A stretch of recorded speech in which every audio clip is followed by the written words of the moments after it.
បាទសូមជម្រាបផងដែរដល់បងប្អូនជាពលរដ្ឋ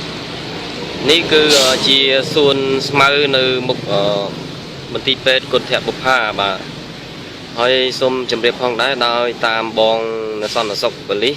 គាត់បានឲ្យថាទឹកដែលស្រោចស្មៅនេះគឺជាទឹកដែលលាងចង្អេះចង្អាបឈាមរូបអ្នកជំងឺដើម្បីយកមកស្រោចស្មៅតែបងប្អូនប្រជាពលរដ្ឋមួយចំនួនដែលគាត់មកយកគប់មកព្យាបាលជំងឺគាត់មិនបានដឹងគាត់តែថែមទាំងយកទឹកនេះ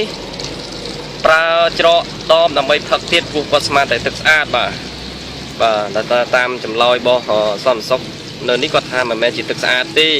ជាទឹកចង្អេះឆ្អាបលាងរបួសលាងឈាមលាងខ្ទុះរបស់អ្នកជំងឺហើយ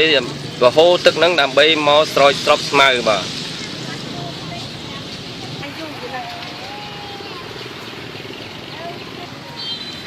ាទសូមជម្រាបផងដែរនេះគឺខាងមន្ទីរពេទ្យគួរតែដាក់បំរាមដើម្បីកុំអោយបងប្អូនដែលគាត់មិនដឹងគាត់ប្រើប្រាស់ទៅឆ្លងរូបដល់កូនដល់ចៅគាត់បាទ